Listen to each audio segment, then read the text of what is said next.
आदिशक्ती तुळजाभवानी, उभय हिंदुस्थानचा आराध्य दैवत छत्रपती शिवाजी महाराज आणि छत्रपती शिवाजी महाराजांनी या महाराष्ट्राच्या मातीतल्या माणसाला जगावं कसं हे शिकवल्यानंतर याच स्वाभिमानी माणसाला शेवटच्या श्वासापर्यंत लढावं कसं हे शिकवणारे छत्रपती संभाजी महाराज यांच्या पवित्र स्मृतींना अभिवादन करतो।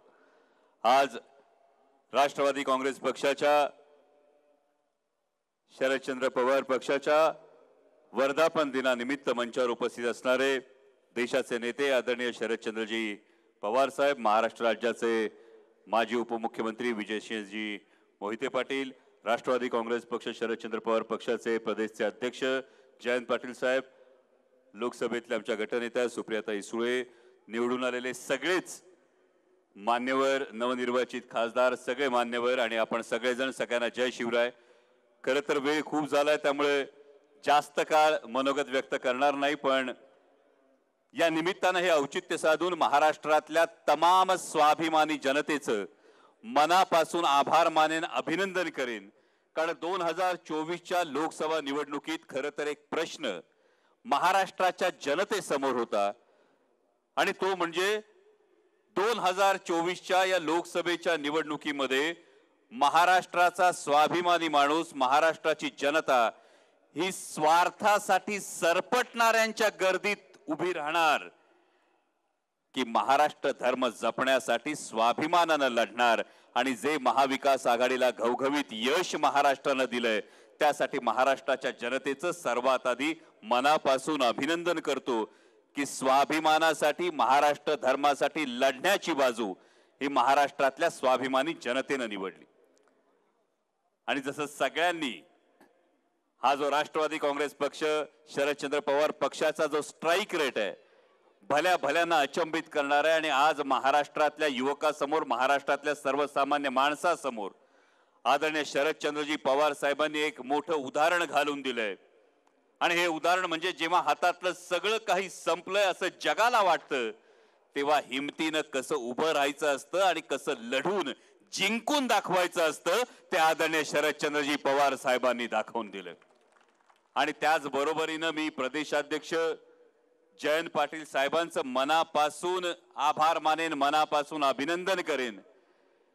कारण ही सगळी लढाई सुरू असताना, हा सगळा लढा सुरू असताना पाठीमागे कॅप्टन ऑफ द शिप प्रमाणे अत्यंत जबाबदारीनं या प्रत्येक जागेवरची प्रत्येक बारकावा जर कोणी तपासून पाहिला असेल, वेळोवेळी उत्साह वाढवला असेल तर तो आदरणीय जयंत पाटील साहेबांनी वाढवला। त्याबद्दल त्यांचं खरं तर मनापासून हे कौतुक करणं हे मला वाटतं कर्तव्य। आणि त्याचबरोबर संपूर्ण ऑफिस स्टाफ आणि त्या पलीकडे जाऊन तुम्ही सगळे कार्यकर्ते, कारण पुन्हा महत्वाची गोष्ट ही होती तत्व, निष्ठा, मूल्य या गोष्टी आता राजकारणातून संपल्या का असं वाटत असताना तुम्ही सगळ्यांनी महाराष्ट्राला दाखवून दिलं की होय, तत्व, निष्ठा, मूल्य आणि स्वाभिमान हे आजही महत्वाचं आहे। मगाशी बाप्पा बोलताना काही उल्लेख झाले तेव्हा आम्ही आधी थोडे थांबलो, पण बाप्पा तुम्ही जे उल्लेख केले ते स्टेजवर आहेत का याची आम्ही चाचपणी केली, पण नंतर कळलं की बरेच जण नक्कीच टेलिव्हिजनच्या माध्यमातून ही सभा बघत असणार आहेत। कारण परवा कोल्हापुरात लागलेला बॅनर भल्या भल्यांना समजून चुकलाय, सुजल्यावर कळतंय पवार साहेबांनी मारलंय कुठं। पण 4 जून नंतर जी महाराष्ट्रातली एक पळापळ सुरू झालेली आहे, या पळापळीचं कारण म्हणजे लंके साहेबांनी सांगितलं, खासदार लंके साहेबांनी सांगितलं विधानसभेचा नारळ फोडणं गरजेचं आहे। आणि ही अभिमानाची गोष्ट आज महाराष्ट्रातल्या तब्बल 150 ते 155 विधानसभा मतदारसंघांमध्ये महाविकास आघाडी ही आघाडीवर आहे आणि त्यामुळे महाराष्ट्रात येणारं पुढचं सरकार हे महाविकास आघाडीचं असणार, ही काळ्या दगडावरची रेघ आहे। आणि त्यासाठी म्हणजे आतापासून खरं तर सत्तेत असलेल्या लोकांनी काही रडगाणी सुरू केलीत। म्हणजे महाराष्ट्राच्या माननीय उपमुख्यमंत्री महोदयांनी एक विधान करत असताना सांगितलं की पराभवाचं विश्लेषण करत असताना जे सांगितलं ते असं होतं की विशिष्ट नॅरेटिव्ह तयार करण्यात आला, काही समाजांनी आम्हाला मतदान केलं नाही असा जो नॅरेटिव्ह करण्यात आला, त्या माननीय उपमुख्यमंत्री महोदयांना सांगू इच्छितो, होय काही समाज हे नक्की तुमच्या विरोधात होते, पण त्या समाजाचं नाव 4 अक्षरी आहे, शेतकरी. कारण हा शेतकरी कांद्यासाठी ओरडत होता, सोयाबीनसाठी रडत होता, कापसासाठी रडत होता, दुधाच्या भावांसाठी सुद्धा हा आक्रोश करतोय. आणि हाच शेतकरी नावाचा 4 अक्षरी समाज तुम्हाला महाराष्ट्र विधानसभेतून सत्तेतून खाली खेचल्याशिवाय राहणार नाही, ही सुद्धा काळ्या दगडावरची रेघ आहे. म्हणजे एकीकडे शेतमालाला भाव नाही, दुधाला भाव नाही, आणि असं असताना साहेब एक नवीन संघर्ष समोर येऊन उभा राहिलाय. नागपूर पासून गोव्याला जाणारा भक्ती मार्ग असेल, किंवा आता आपल्या पुणे जिल्ह्यात नवीन जी टूम काढली ती औद्योगिक द्रुतगती मार्गाची असेल, जेव्हा एकीकडे आचारसंहिता सुरू आहे तेव्हा घाईघाईनी नोटिफिकेशन काढण्याची घाई जेव्हा सरकारकडून केली जाते, तेव्हा कुठेतरी दाल में कुछ काला है की सगळी दालच काळी आहे हा प्रश्न निर्माण होतो. आणि सर्वसामान्य शेतकऱ्यांच्या बागायती जमिनींवरून जर असे हायवे जात असतील तर त्याला प्राणपणाने विरोध करणार, हे तुम्हाला आत्ताच निक्षून सांगतो. कारण एक फार मोठं उदाहरण या निवडणुकीत अयोध्येच्या निवडणुकीचं हे बघण्यासारखं आहे.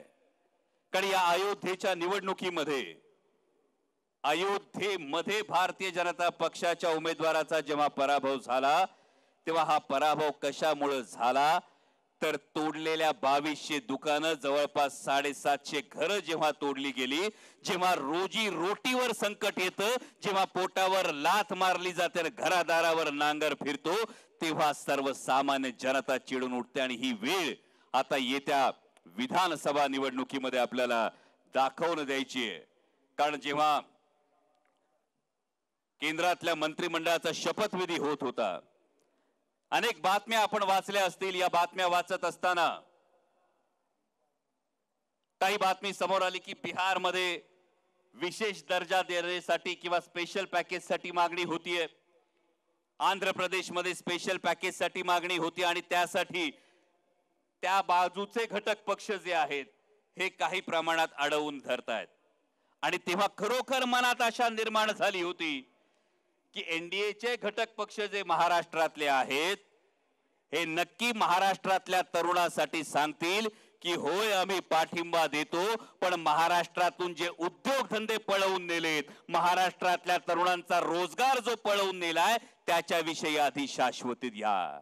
पण असं झालं नाही. असं वाटलं होतं महायुतीतले घटक पक्ष सांगतील की होय आम्ही पाठिंबा देतो, पण तो देत असताना अरबी समुद्रातलं छत्रपती शिवाजी महाराजांचं स्मारक ते आधी होण्याचे आम्हाला शब्द द्या. पण हे कुठंही झालं नाही भावांनो. आणि हे जे घडलं नाही याचा जाब आता येणाऱ्या निवडणुकीत आपल्याला विचारायचा आहे. आणि मगाशी रोहित दादानी साहेब जी विनंती केली, हीच विनंती आपल्याला करू इच्छितो. कारण या संपूर्ण निवडणूक प्रक्रियेमध्ये अनेक ठिकाणी प्रचार करत असताना सुद्धा अनेक जण सांगण्याचा, निवडून आल्यानंतर अनेक जण प्रयत्न करत होते, आम्ही आतून मदत केली, आम्ही शांत राहिलो. आणि त्यानंतर अनेक जण चर्चा करतात, पत्रकार विचारतात, घर वापसीची ज्यांची इच्छा आहे त्यांचं काय.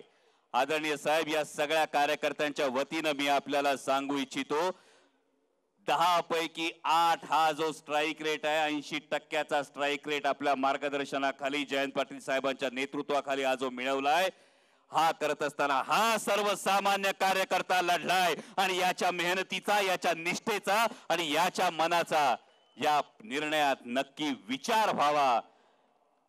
जे आहे ते आपल्या हिमतीवर, आपल्या मार्गदर्शनाच्या बळावर, आपल्या उरातल्या हिमतीवर आणि आपल्या मनगटाच्या जोरावर आहे. लोकसभा तो सिर्फ झाकी है, विधानसभा अभी बाकी है. आणि हेच हा निष्ठावान कार्यकर्ता करून दाखवील एवढी अपेक्षा व्यक्त करतो. पुन्हा एकदा आपणा सर्वांचं मनापासून अभिनंदन करतो, आभार मानतो आणि आपणा सर्वांना या वर्धापन दिनाच्या शुभेच्छा देत असताना आदरणीय जयंत पाटील साहेबांना ही विनंती करू इच्छितो की गेल्या वेळी जशा शिवस्वराज्य यात्रेतून संपूर्ण महाराष्ट्र पिंजून काढला होता, त्याच पद्धतीनं पुन्हा हा महाराष्ट्र पिंजून काढण्यासाठी आपण मार्गदर्शन करावं आणि आदरणीय साहेबांना त्यांच्या वाढदिवसानिमित्त किमान 85 आमदार किमान देण्याचा जो आपल्या सगळ्यांचा संकल्प आहे त्या दृष्टीने पाऊल पुढे टाकावं अशी विनंती करतो आणि थांबतो. धन्यवाद. जय शिवराय.